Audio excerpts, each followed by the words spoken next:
And by the way, Ruke was one of the players that ended up getting, I think, 5th through 8th. They made it to the round of 8. Ah, okay. Well, that's that like makes up to the sense. point. Probably just skip past and then probably lost to Bjorn or something. Just kidding. Well, maybe not. In the bottom left, we know this guy a little bit more. It's the red Zerg Pet. And in the bottom right, we have the yellow Zerg player. It's Ruke. Either a fan of NEX or was on the team forever ago. It might have been. I wonder if it was someone that got like a name change or something. Yeah, so I mean, Nex being Zenex eventually. Yeah. I mean, I think NEX was like the very first. It was like the clan name, and then they got kind of official was Zenex, and then Yeah, they paired with like another team. This is so far back. This is like 2010, guys. Like, I think Zenex was where Life started. Maybe Zenex Life. That sounds a little bit familiar, but of course Life would have been like 12 or something, like really young. Not even a teenager. Yeah, there was a couple of good names, to be honest. I think like Line was one of my favorite guys on there. This is again so far back when there were teams in Korea that you didn't just automatically know, right? You know, like for the past 4 years, you've basically known every single one, even back when Incredible Miracle was still alive. Now it's just everyone who's in Pro League, but back then it was just, yeah, groups of people could form together and build a team, slap a, you know, design on a t-shirt and send them off to GSL or GSTL. Not really anymore. Yeah, I think that was a very different era, but at the same time, I'd also say, like, if I recall correctly, most of the teams also didn't have as many players on each team. Like, I think a team would usually have like 4 to like 6 people. It made a lot of sense for them to pair up with other people, you know? So I think Zenex, the reason why I'm pretty sure they had Life was that I think they paired up with Startail for a little bit, and then eventually everyone just got, like, eaten, you know? Like, they ate each other. So the teams kind of meshed into one. Now I'm just thinking about the Startail logos, the phases of logos they went through.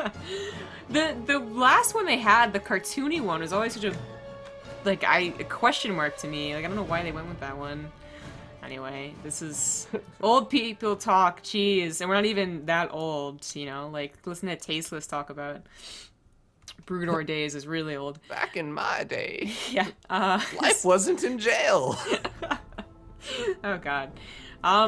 We do have a little bit of a Ling pressure here. I mean, it's a ZvZ, and if you're not going to open up with a Baneling Nest, then you are taking a little bit of a risk trying to either kind of meta your opponent or meta the meta, basically. But this is the safest way to play.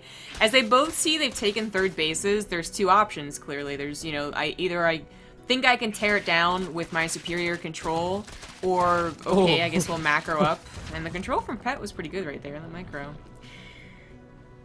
Yeah.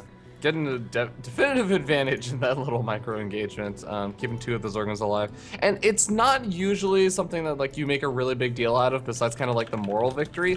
But occasionally, when speed finishes up, it is sometimes nice, because those 2 Zerglings, yeah, they can turn to like Banelings or something, but I was going to also say they give you a bit of a potential to get some extra scouting information out. You can try and run up into the main base, and your opponent might not have a lot of Zerglings out. You can get a scout out on, like, if they're going for a fast lair, if they're still mining gas. Yeah. All important things to scout. For instance, Pet does want to scout this Roach Warren. That's coming down. Because it's coming down fairly early. It's always a question of what are they going to do with the larva. And Ruke did stop droning while this was producing, building. And that makes it a little bit worrying. Like, but he's still not using any of his larva, which is just a straight up problem now as he micros in the middle of the map. Pet is continuing to drone. He is getting a Roach Warren, though, so it is going to be an attack from Ruke. He's building everything army-wise here, and Pet's gonna have to react to that. He'll have the structures necessary to do that, but will he have the time? It's definitely gonna be a bit hard. I mean, in terms of economy, Pet has definitely got a much better economy, so if you can buy time, you can somehow maybe make this work. Zerglings are gonna be able to force a couple of these units over here for Ruke back, but I mean, those Zerglings are gonna get picked off. The Roaches just don't give a damn. They're making their way across the map. Yeah. Unfortunately, Pet can't do very much except try and link counterattack with all his lings dead. You know, they take a long time to build new ones and go north. So he's just trying to build as many roaches as possible.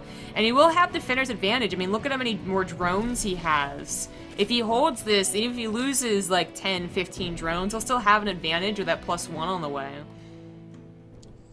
Yeah, and with the queens also here, the queens don't exactly have a lot of energy, so they're not going to be able to throw down transfuses, but just a bit of extra damage, a bit of extra tanking is going to be helpful. Baneless coming on in, and Pet looks for the connections, but doesn't quite find Ruke's Banelings. Ruke's Banelings do actually get some pretty decent hits, but I just feel like Ruke doesn't quite have enough. Yeah, I don't think he does. His links are to get on top of these weaker roaches, but this is where Defender's Advantage should really be kicking in for Pet. He's got 4 more roaches. He's building queens just to use whatever he can. He's actually not having a larva problem, but I guess he has a bit of a gas problem for his roaches, so queens would be the way to go. Some drones are pulled and 1 did die, but that's not enough for Ruke. Yeah, he's definitely going to do a lot more damage. A couple of Ravagers are also made over here for Pet, and that really does change the tide of battle. Ruke is going to back off, but he is sitting at such a drone deficit, and I wonder, like, is he aware of how many drones he's going to be down?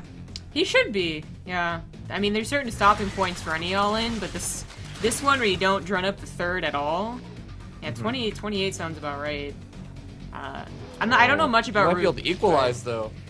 Zorg can counterattack at the 3rd. Maybe. Pet didn't really go far off of his defenses here, so the queen goes down, a couple lings, and these roaches actually need some help, but the drones are saved. Yeah, and that's the important thing.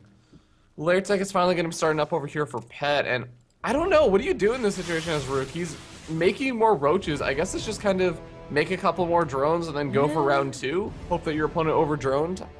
Yeah, it's possible they over-drone and just think that they're well off, so you all in again.